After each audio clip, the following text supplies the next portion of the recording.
वल्लभे ज्ञानवैराग्य सिद्ध्यर्थं भिक्षां देयी च पार्वती।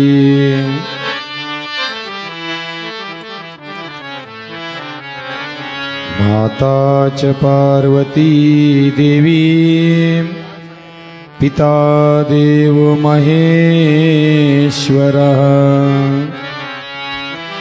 बान्धवा शिवभक्ताश्च स्वदेशो भुवनत्रयम् स्वदेशो भुवनत्रयम् स्वदेशो भुवनत्रयम्। नमः पार्वतीपते शिव हर हर महादेव। श्रीमज्जगद्गुरु पंचाचार्य महाराज, संत शिरोमणि मन्मथ स्वामी महाराज, शिव संत लक्ष्मण महाराज की, तपोरत्न प्रपंडिताराध्य शिवाचार्य महाराज, सद्गुरु काशीनाथ शिवाचार्य महाराज, सद्गुरु सिद्धलिंग शिवाचार्य महाराज, शंकरलिंग भगवान की। हर हर हर हर हर हर।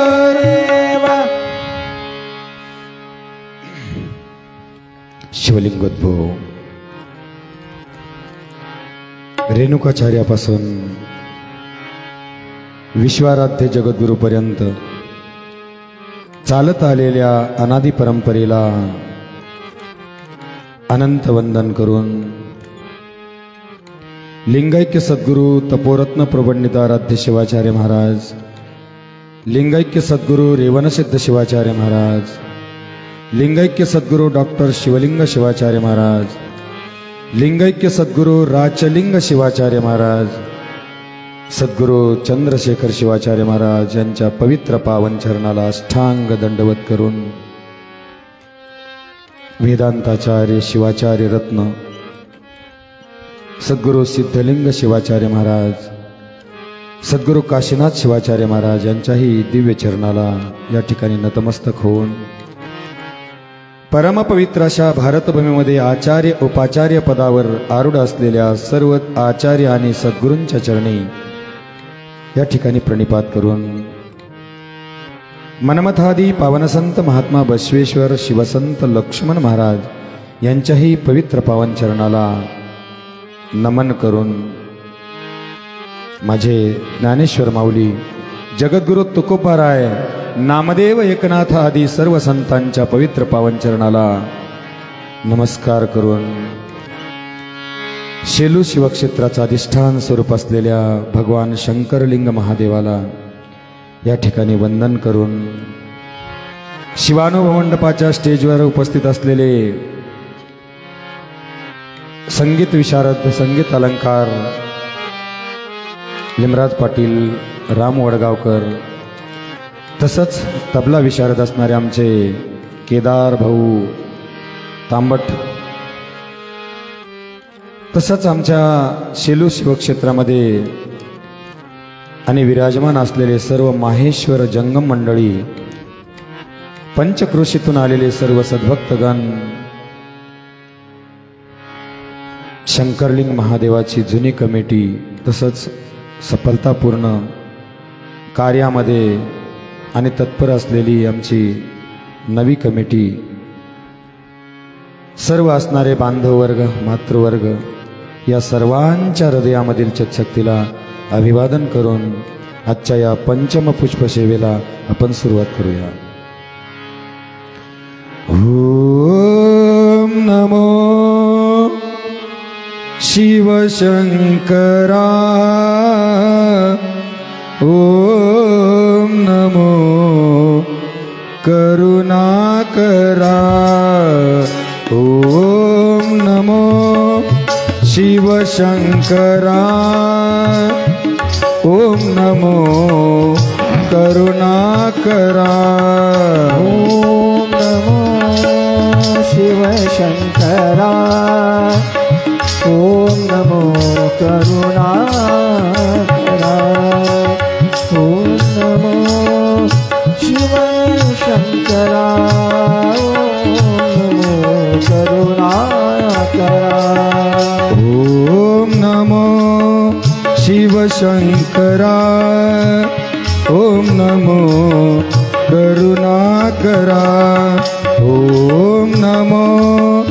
शिवशंकरा ओम नमो करुणाकरा ओम नमो शिवशंकरा ओम नमो करुणाकरा ओम नमो शिवशंकरा ओम नमो करुणाकरा ओम नमो शिवशंकरा ओम नमो करुणाकरा ओम नमो शिवशंकरा ओम नमो करुणाकरा ओम नमो शिवशंकरा ओम नमो करुणाकरा ओम नमो शिवशंकरा ओम नमो करुणाकरा ओम नमो शिवशंकरा ओम नमो करुणाकरा ओम नमो शिवशंकरा ओम नमो करुणाकरा ओम नमो शिवशंकरा ओम नमो करुणाकरा ओम नमो शिवशंकरा ओम नमो करुणाकरा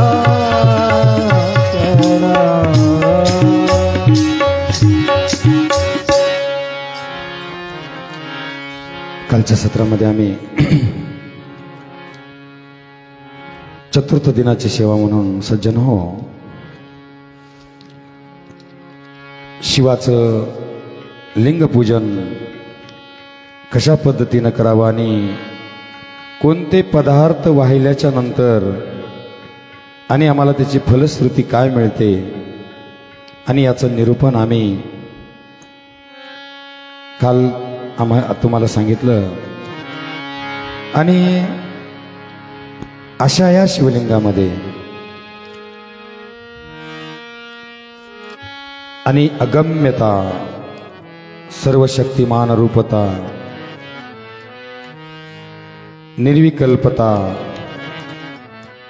निराकार परब्रह्मता आणि अशा पद्धतीचं असणारं रूप आणि अशा या रूपाला सज्जन हो बरेचसे असणारे साधू संत ज्ञानीजन देवगण आणि बऱ्याचशा जणांनी त्याला जाणण्याचा प्रयत्न केला, पण शेवटी निर्विकल्प असणारा निष्कलंक असणारा निरंजन वासामध्ये निवास करणारा देवाधिदेव सर्व देवांचा असणारा महादेव अक्षरशः कोणालाच जाणता आला नाही. वेदानाही नाही कळला अंतःपारयाचा किंवा न इति या शब्दामध्ये आमच्या श्रुतीनं असणारं आपलं वचन स्पष्ट केलं. आणि जो बृहस्पती आहे तो तटस्थ राहिला, सरस्वती मुकी झाली आणि शेषाच्या 2 जिभा झाल्या. गुणगौरव करत करत असताना सुद्धा एवढं जर अगम्य असणारं अगोचर असणारं अपरंपार असणारं जर रहस्य माझ्या भगवान शिवाचं आहे, तर त्या ठिकाणी माझ्यासारखा एक पामर आणि त्याची कितपत स्तुती करू शकणार आहे. सज्जन हो, भगवान शिवाचं असणारं आणि आदी आणि अंत जो काही आहे हा पाहण्याचा प्रकार आमच्या ब्रह्मदेव आणि विष्णू परमात्माने केला. मी 2 वर्षापूर्वीच तुम्हाला त्याचं चारित्र्य सांगितलं. त्या ठिकाणी आमच्या ब्रह्मदेवालाही आणि शिरमुकुटामधला आणि यशशिखराचा भाग सापडला नाही शेवट, तर माझ्या विष्णू परमात्मा सुद्धा आतळ वितळ तळातळ रसातळ महितळ सुतल आणि पाताळ अशा सप्त पाताळामध्ये गमन करत असताना माझ्या विष्णू परमात्माला अंत लागला नाही. शेवटी पाताळकंद नावाचा गणपती रूपाचा एक मुलगा आणि पाताळात भेटला आणि विष्णूने त्याला विचारलं, बाबा रे मुला, इथून किती दूर आहे, इथून किती खोल आहे अजून हे शिवलिंग असणार? त्यांनी सांगितलं, आपण कोण? त्यांनी सांगितलं, मला तू ओळखत नाहीस? अरे मी विष्णू. त्यावेळेस परत विचार केला, काय म्हणला? अरे मी विष्णू. नाही म्हणले, मला अजून कानानं ऐकू आलं नाही. अरे मी विष्णू. ज्यावेळेस माझ्या विष्णू परमात्मानं सांगितलं तसं आमचा पाताळकंद म्हणला, मला एक सांगा, कितव्या नंबरचा तुम्ही विष्णू? आणि त्यावेळेला विष्णू परमात्मानं स्वतःच्या शरीराकडे पाहिलं सज्जनो, आणि स्वतःच्या शरीराकडे पाहून मनात विचार केला, मी कितव्या नंबरचा आहे, म्हणजे याच्या अगोदर किती जण गेले अंत पाहायला, की जेणेकरून काय म्हणतो हा मुलगा? त्याने सांगितलं, असं का बोलतोस रे? याने सांगितलं, प्रभू तुमच्यासारखे अनंत विष्णू तळ गाठायला गेलेत, अजून वापस आले नाहीत. त्याच्यामुळे विचारलं, तुमचा कितवा नंबर आहे? आमच्या विष्णू परमात्माचा असणार गर्वहरण, अभिमान संपला, अहंकार संपला, आणि तिथंच असणारी माझ्या शिवाची आराधना नामस्मरण रूपानं केली. शिव माझा माझा माझा माझा माझा,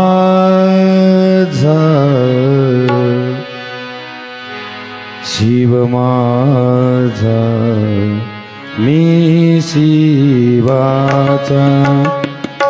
शिव माझा माझा माझा माझा माझा, शिव माझा मी शिवाचा. शिव माझा माझा माझा माझा माझा, शिव माझा मी हो शिवाचा. शिव माझा माझा माझा माझा माझा, शिव माझा मी हो शिवा. शिव माझा माझा माझा माझा माझा, शिव माझा मी शिवाचा. शिव माझा माझा माझा माझा माझा, शिव माझा मी शिवाचा. शिव माझा माझा माझा माझा माझा, शिव माझा मी हो शिवाचा. शिव माझा माझा माझा माझा माझा माझा, शिव माझा मी हो शिवाचा. शिव माझा शिव माझा मी हो शिवाचा, शिव माझा मी हो शिवाचा. शिव माझा मी हो शिवाचा, शिव माझा मी हो शिवाचा. शिव माझा मी हो शिवाचा, शिव माझा मी हो शिवाचा. शिव माझा मी हो शिवाचा, शिव माझा मी हो शिवा. शिव माझा माझा, शिव माझा मी हो शिवाचा. शिव माझा माझा शिव माझा मी हो शिवाचा. शिव माझा शिव माझा मी हो शिवा. शिव माझा शिव माझा मी हो शिवा.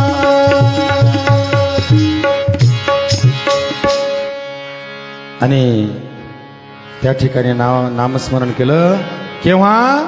शिव माझा माझा माझा माझा माझा,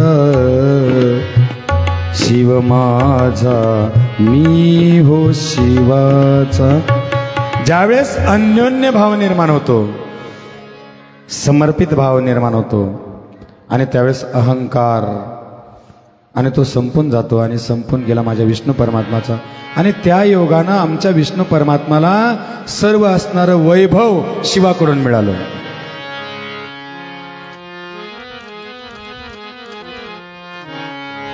आणि हे चक्र सुदर्शन दिले मी तुझ लागून, आदरे करी ग्रहण दिव्यायुधये, तया दोघा दैत्यावरी याची तू प्रेरणा करी. शमतील संकटे सारी सरशी मुक्त होशील, सूर असुर गंधर्व नाग राक्षस यक्ष सर्व तुझ्या ठाई ठेवून भाव नित्य पूजन करतील. हे माझे आशीर्वचन असत्य होई कदापि न, ब्रह्माई सृष्टी उत्पन्न करील मम प्रसादे. तरी त्या सृष्टीचे तू पालन, मत्तेज तुझ्यात करीन स्थापन. त्या योगे मद्रूप होऊन राशील स्वभावे, यवम वर प्रदान. शंकरे विष्णूस देऊन दिधले वैकुंठ स्थान. तया लागी आपुले रूप झाकून, विष्णूत केले विलीन. तेने नारायण तेजपुंज झाला. विष्णू परमात्माला सगळं देऊन टाक. ब्रह्मदेव खाली आला. ब्रह्मदेवानं क्रोध केला 5व्या मुखानं. शंकराला राग आला, शाप दिला, तुझं या भूमंडळावर पूजन होणार नाही. आणि भैरवाला निर्माण केलं सज्जन हो, आणि भैरवाच्या हातून 5वं मुंडकं छाटलं. मी 2 वर्षापूर्वी तुम्हाला हे चारित्र्य सांगितलं. आणि ज्यावेळेस 5वं मुंडकं माझ्या ब्रह्मदेवाचं छाटलं, त्यावेळेस माझ्या ब्रह्मदेवाचे 4 मुख असणारे शिवाची स्तुती करू लागले. आणि भोळा शिव, मी तुम्हाला अगोदरच सांगितलं, कितीही दुराचारी असला, बाकीचे कोणतेच देव लोक जवळ करत नाहीत महाराज, पण कितीही दुराचारी असला, कोणीही चांडाळ असला, आणि तो जर शरण आला माझ्या शिवाला, तर एवढा भोळा आहे की अंगावरचं वस्त्र सुद्धा द्यायला भेट नाही. अरे ज्यानी आत्मलिंग काढून दिला, ज्यानी आत्मलिंग काढून दिला, त्याला कोणतंच देहभान राहत नाही. भक्ताच्या अंगे राबे मी, काय म्हणतात परमरस ग्रंथात, भक्ताच्या अंगानं मी राबतो, त्यांची मी सेवा करतो. भक्त माझे ध्येय मी त्याचा ध्याता, भक्त माझे ज्ञेय मी त्याचा ज्ञाता. अरे उलट तुम्हाला तो स्वतः शिवरूपामध्ये आणि स्वतः भगवान शिव शिष्य असल्यासारखा तुम्हाला मानतो, जर तुम्ही त्याच्या मनासारखं वागले किंवा शरण आले तर. पण आमचा ब्रह्मदेव असणारा त्या ठिकाणी नामस्मरण केलं. सुरुवातीला अद्वा तद्वा बोलत होता, ते मुंडकं छाटलं गेलं. पश्चातापेन सिद्धता, पश्चाताप झाला. आणि विष्णू ब्रह्मदेवाला वरदान देऊन टाकलं की तुला प्रत्येक मंदिरामध्ये तू असणार विराजमान राहशील. विष्णू परमात्माला आपलं ब्रह्मदेवाला सांगितलं तू प्रत्येक मंदिरामध्ये विराजमान राहशील. आणि म्हणून सज्जन हो, आपण ज्यावेळेस मंदिरामध्ये प्रवेश करतो त्यावेळेस अगमार्थ तु देवानां गमनार्थ तु राक्षसां कुर्वेरवं घंटा नित्यं शयोर उपद्रवनाशनम. आमच्या ब्रह्मदेवाला घंटा रूप दिलं. ब्रह्मदेवाला प्रत्येक मंदिरातली घंट्याचं स्वरूप देऊन टाकलं. आणि होम हवन शांती कर्मामध्ये तुझी पूजा होईल आणि तुला आहुती दिल्या जाईल म्हणूनही वरदान देऊन टाकलं. करता करता तो काळ निघून गेला. मी आतापर्यंत जे काही वर्तमान तुम्हाला सांगितलं, भगवान शिवानं विष्णू आणि ब्रह्मदेवाला शिवपूजा लिंगपूजा कशी करायची सर्व असणारं ज्ञान आणि प्रतिपादन केलं. आणि प्रतिपादन केल्याच्या नंतर विष्णू परमात्मा आणि ब्रह्मदेव आपल्या स्वस्थानाला निघून गेले. शिव आपला निरंजन समाधीमध्ये विराजमान झाले आणि असा काही काळ निघून गेल्याच्या नंतर काळ निघून गेला, पण एखाद्या ठिकाणी एखाद्या माणसानं जर अपमान केलेला असला तर ती सल असणारी हृदयामध्ये धगधगत असते महाराज मरणाच्या शेवटच्या क्षणापर्यंत.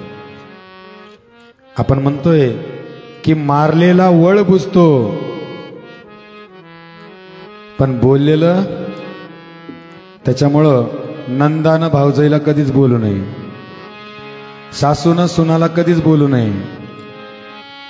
कारण का आज वाटते सासूला मी राणी आहे, मी मालकीण आहे, पण भविष्यात लक्षात ठेवा माया हो, तुम्ही त्यांच्या हातात जाणार आहेत अंतकाळाच्या वेळेला. आणि मग तुम्ही आदवा तादवा बोललेलं जे वर्म रूपाचं जे बोलणं आहे तर ते त्यांच्या हृदयामध्ये बाण रूपानं धगधगत असतं आणि मग त्याची असणारी सूडबुद्धी तुम्ही अंतरुणात पडल्यावर मिळते. याच्यासाठी तुम्ही तुमची प्रतिष्ठा राखून जगा. कोणत्याही सासूबाईनं आपली प्रतिष्ठा राखून जगावं. ठीक आहे, तुम्ही आहात मालकीन आहात, घराचं छत्र तुम्ही आहात मान्य आहे, पण त्या छत्रानं सुद्धा कितपत ऊन खालच्या माणसाला द्यायचं त्याचाही विचार करायचा. छत्र म्हणजे छत्री आहे, सावली आहे, पण तेच जर समजा त्रास जर दिला गेला तर आज लक्षात घ्यायचं आपण जितका त्रास देतो तितके असणारे भोग आपल्याला अंतकाळाला भोगावे लागतील. आणि ते पुढं सुनेचंही होईल, ध्यानात ठेवा. म्हणजे सुना म्हणत्यान बरं झालं आमच्या म्हातारीला झटकिलं. नमः पार्वतीपते शिव हर हर हर महादेव. सज्जनो, त्यांचंही झटकण्याचं काम बरोबर आहे तुम्हाला, कारण का त्यांनी 4 वाजता उठून दळण दळून पीठ तयार करून रोट्या भाकरी केल्या आहेत, सडा संमार्जन केलंय, आडावरून पाणी शेंदून आणलेलं आहे आणि ताकदीनं असणारं धुणं आपटलंय. आज तुम्हाला मशीन आली. कष्टाचं असणारं काम म्हातारीनं केलंय आणि म्हणून आळस असणारा म्हाताऱ्या माणसाला खपत नाही, म्हणून म्हातारा माणूस बोलत असते, लक्षात ठेवायचं. कारण का आमच्या सुनबाई पहाटच उठतात 8 वाजता, म्हातारी 4 वाजता उठत होती म्हातारी, पण आमच्या आजच्या सुनबाई केव्हा उठतात? पहाट, एकदम ब्रह्ममुहूर्त म्हणतात त्याला, आणि 8 वाजता. मग मला सांगा कोणत्या सासूबाईला राग येणार नाही? हा मुद्दा आहे सज्जनो. आणि म्हणून कोणी जर पुढच्यानी क्रोध केला तर त्याच्यावर असणारं चिंतन करावं. मी मागच्या 2 वर्षापूर्वी सांगितलं, फक्त 12 मिनिट तेज तत्व वाहत असतं आपल्या नाकातून, आणि तेवढ्याच 12 मिनिटाचा राग कोणाचा बी असतो. तेवढे फक्त 12 मिनिट सांभाळायचे आपल्या, आपण जीवाचं काही नाही करायचं. म्हातारीचा राग असणारा फक्त तोंडाला बोट ठेवून ऐकून घ्यायचा 12 मिनिट, आणि 13व्या मिनिटाला आपला चढवायचा.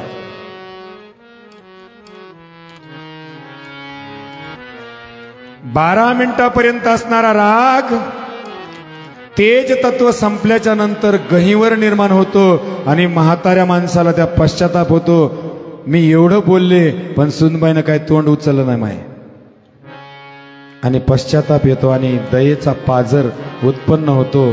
तो क्रोध शांत होतो, मग आपला चढवायचा. याच्यानं घरात कधीच भांडण होणार नाहीत.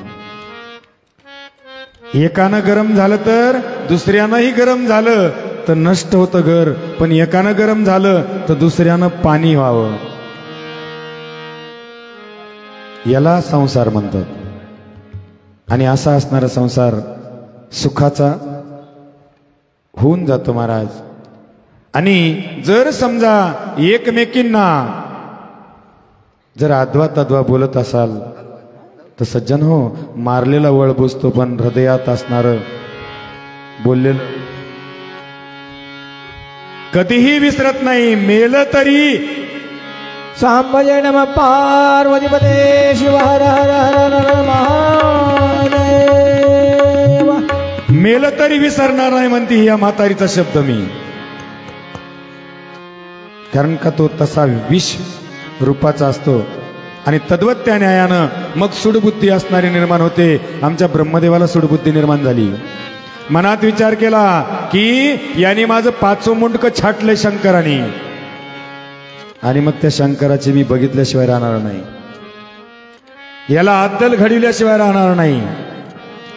आणि म्हणून धगधगता असणारा सुडाची भावना आमच्या ब्रह्मदेवाच्या मनामध्ये सलत होती महाराज. आणि ब्रह्मदेव असणारा वैकुंठाला गेला आणि वैकुंठाला जाऊन विष्णू परमात्माला असणारं जाग केलं. विष्णू परमात्मा उठले, सांगितलं या ब्रह्मदेवा आसनस्थ व्हा, विराजमान व्हा. कुणीकडून येणं केलं आणि काय प्रयोजन. त्यावेळेस आमच्या ब्रह्मदेवानं सांगितलं उगच आलो म्हणले, सहज भेटीला यावं तुमच्याकडं आणि भेट घ्यावी, सकुशलता विचारावी. त्यावेळेस विष्णू परमात्माने विचार केला की सहजासहजी कोणी कोणाच्या घरी जात नाही, कारणाशिवाय कार्य घडत नाही. आणि त्यांनी सांगितलं का ब्रह्मदेवा, काही ना काहीतरी इप्सित मनामध्ये आणि ठरवून तुम्ही आलेला आहात. त्यांनी सांगितलं हो हरी, हे श्री हरी, माझ्या मनामध्ये एक सुडाची भावना आहे. सुडाची भावना,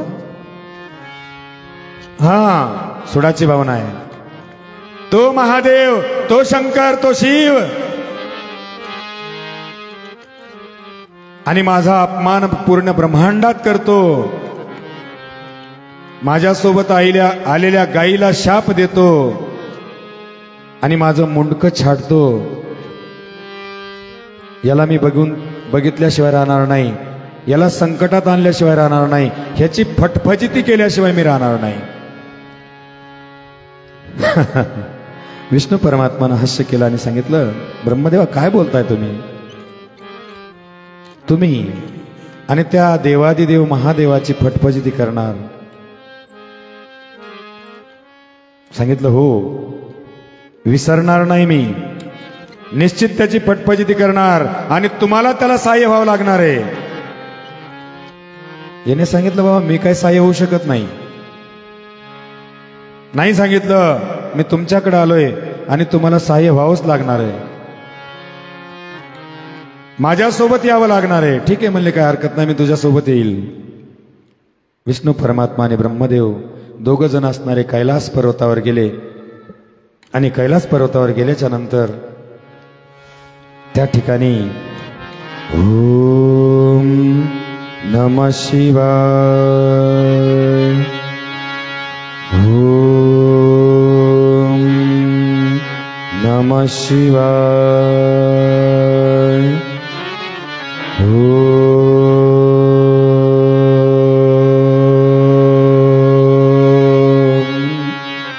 नमः शिवाय. नामस्मरण केलं दोघा तिघांनी आणि जसं नामस्मरण केलं तसं भगवान शिवानं असणारे डोळे उघडले आणि जसे डोळे उघडले तसं दोघांनी साष्टांग नमस्कार भगवान शिवाला केला.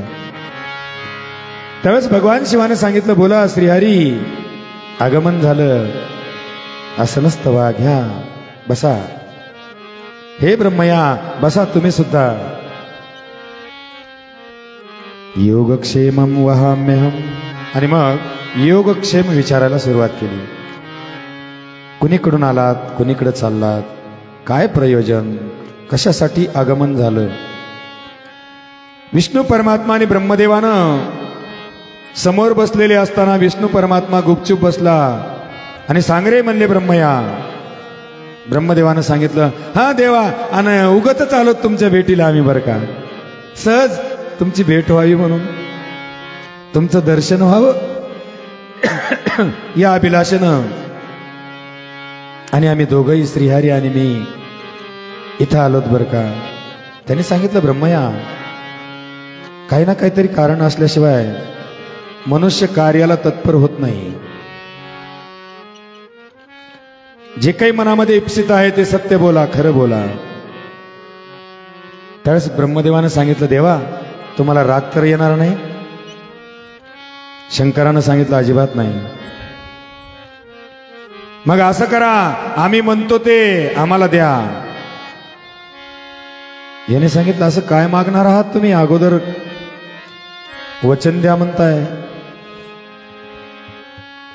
याने सांगितलं, बाबा रे, तुमच्याही कल्याणाचा मार्ग आहे ना आमच्याही कल्याणाचा मार्ग आहे. याने सांगितलं, माझं कल्याण स्वतःच कल्याणरूप मी आहे. शिव या शब्दाचा अर्थ कल्याण करणारा, मंगल असलेला.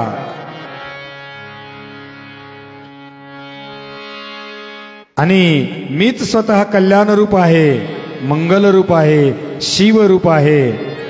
आणि माझं कल्याण कोण करणार पुन्हा? त्याने सांगितलं, तसं नाही हो, आम्हाला असं म्हणायचं होतं की जसं आम्ही आनंदामध्ये राहतो आणि आनंदानं कल्याण करून घेतो, तद्वत त्या न्यायानं तुमचंही कल्याण होईल. ते म्हणले, कशा पद्धतीनं?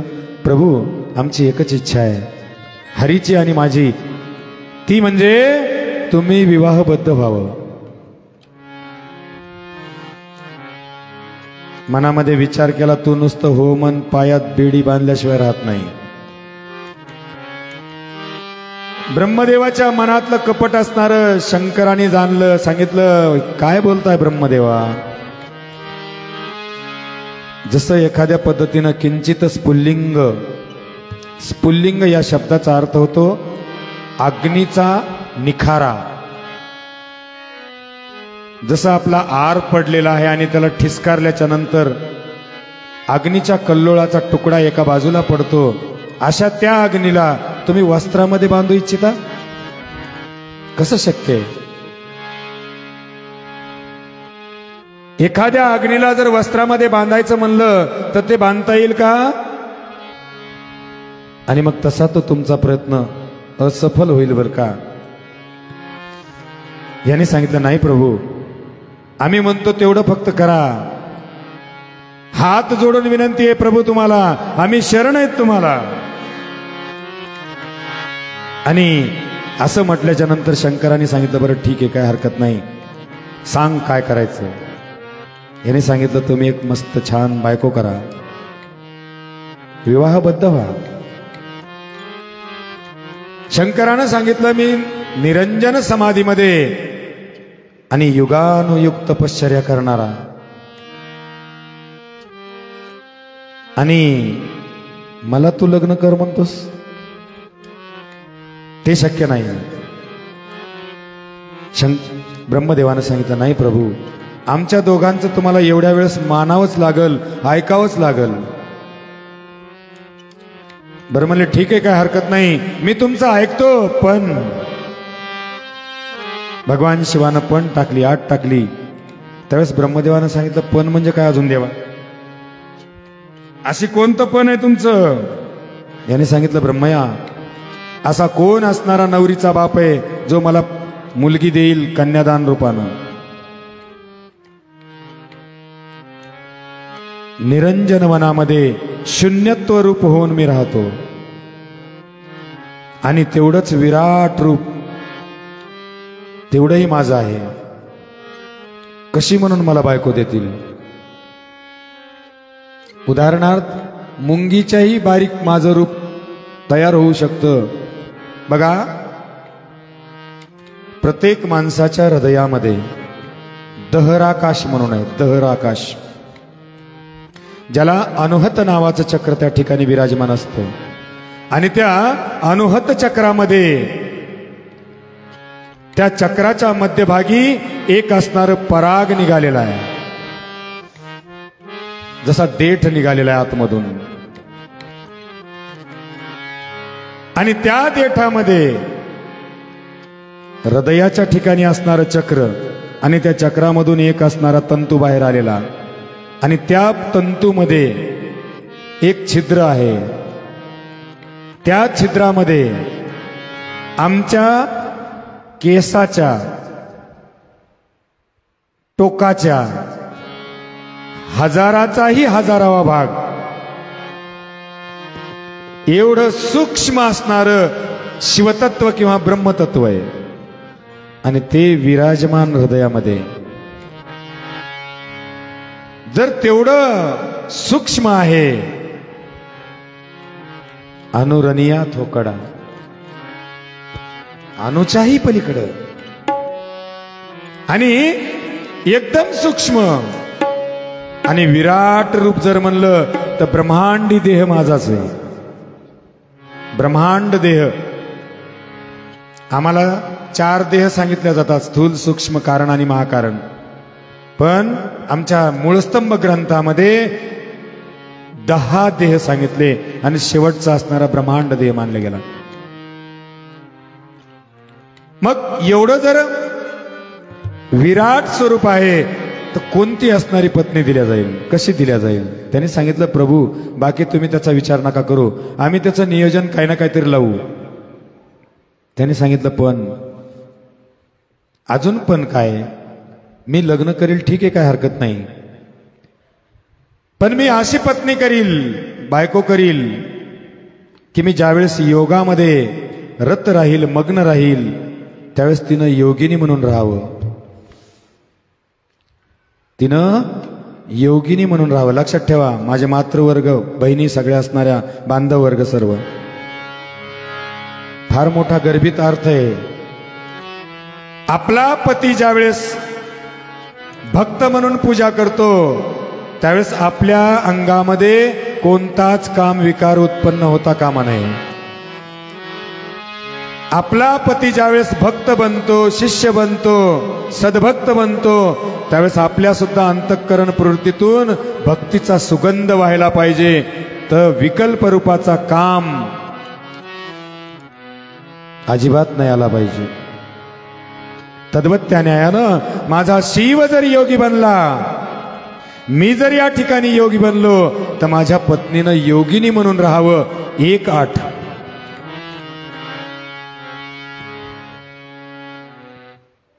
काय सांगा महाराज, आमच्या कलियुगामध्ये तर 2-4 किलो पावडर आणि 4-5 किलो क्रीम लागत असन भक्ती करायला जाताना. जसं की शॉपिंगला जायचं, पुढं हिरो मागं हांडा. सज्जन हो, त्या ठिकाणी नम्रभाव आणि सात्विक, अंतरी निर्मळ, वाचेचा रसाळ, पाहिजे प्रेमळ भक्त येथे. अंतःकरण निर्मळ पाहिजे, मनात विकल्प. एक लक्षात ठेवा, तुम्ही ज्यावेळेस श्रंगार कराल